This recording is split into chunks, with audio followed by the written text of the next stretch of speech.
Pemirsa, inilah headline Indonesia hari ini. Mengawali edisi Rabu 30 Oktober 2024, Kompas.com melaporkan Komisi Nasional Hak Asasi Manusia mengoreksi pernyataan Menteri Koordinator Bidang Hukum Imigrasi dan Permasyarakatan Yusril Iza Mahendra yang menyebut peristiwa 1998 yang disebut bukan pelanggaran HAM berat.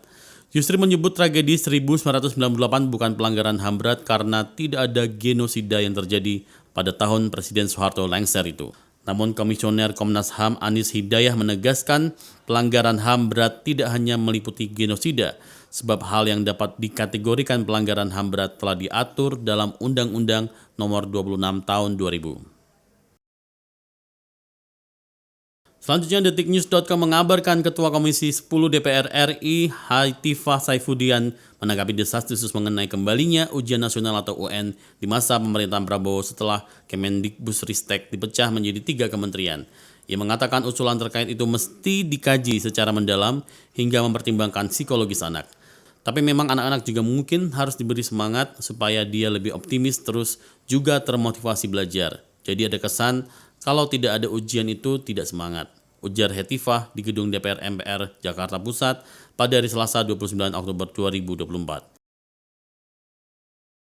Dari bidang ekonomi, bisnis.com memberitakan rencana Presiden Prabowo Subianto untuk menyelamatkan PT Sri Rejeki Isman Tbk atau Sritex dari pilot memberi harapan baru bagi industri tekstil dan produk tekstil. Bukan hanya Sritex, tak sedikit perusahaan tekstil yang mengalami nasib yang sama di ambang kebangkrutan. Bahkan beberapa di antaranya telah tutup dan menyebabkan gelombang pemutusan hubungan kerja atau PHK ribuan karyawan. Pelaku usaha pun berharap pemerintah juga dapat menelurkan kebijakan yang dapat melindungi industri tekstil yang sedang terpuruk. Dari mancanegara, Kompas.com melaporkan forum internasional seperti negara anggota Uni Eropa, Arab Saudi, Yordania, dan Turki pada Senin 28 Oktober 2024 mendesak dan menyerukan gencatan senjata segera di Gaza dan Lebanon. Pasalnya Israel terus menggempur jalur Gaza dan daerah di Lebanon. Karena itu Uni Mediterania juga mendesak Israel untuk menghentikan tindakan sepihak yang merusak Palestina hingga perang meluas ke seluruh Timur Tengah. Kembali ke dalam negeri, berita1.com memberitakan Wakil Menteri Pertanian Sudaryono mengungkapkan produksi susu dalam negeri belum mencukupi kebutuhan program makan bergizi gratis. Kementerian Pertanian atau Kementan merekomendasikan untuk mengganti kebutuhan susu ke sumber protein lainnya. Terkait makan bergizi gratis kan sudah mulai, ya akan segera mulai. Tentu saja jika susu memang masih impor, maksudnya susu itu memang produknya belum cukup. Kita menyarankan dan kita minta ke Badan Gizi Nasional untuk tidak terlalu memaksa harus beli susu, katanya di Jakarta pada hari Selasa 29 Oktober 2024. Selanjutnya dari Jakarta, Detik News memberitakan Kejaksaan Agung menetapkan mantan Menteri Perdagangan Thomas Trikasih Lembong, TTL atau Tom Lembong sebagai tersangka kasus dugaan korupsi impor gula. Kasus ini terkait dengan impor gula ketika Tom Lembong menjabat Menteri Perdagangan pada tahun 2015 sampai 2016.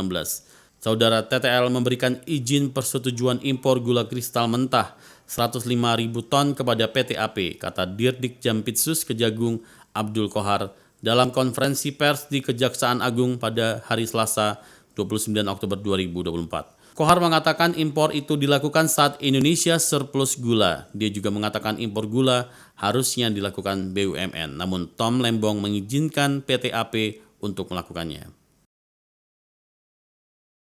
Selanjutnya dari Kompas.com memberitakan Menteri Sekretaris Negara atau Mensesnek Prasetyo Edy mengatakan Wapres Gibran Rakabuming Raka akan memegang kendali pemerintahan Indonesia sementara mulai pekan depan. Pasalnya Presiden Prabowo Subianto akan pergi ke luar negeri untuk menghadiri KTT G20 dan APEC. Ya pasti karena memang aturannya seperti itu. Demikian ujar Prasetyo di Istana Negara pada hari Selasa 29 Oktober 2024. Prasetyo juga menjelaskan akan ada surat mengenai penunjukan sebagai PLT Presiden. Selanjutnya Detik Edu memberitakan Badan Meteorologi, Klimatologi, dan Geofisika BMKG mengingatkan masyarakat di sejumlah daerah agar mewaspadai dampak suhu panas minimum harian. Peringatan ini lantaran ada beberapa wilayah yang diprediksi mencapai suhu 37 sampai 38,4 derajat Celcius. BMKG menjelaskan jika kondisi ini masih berkaitan dengan tutupan awan yang minim dan pergerakan semu matahari yang berada di atas khatulistiwa. Namun kondisi ini berdampak pada perubahan musim di Indonesia. Pemirsa, itulah headline Indonesia hari ini.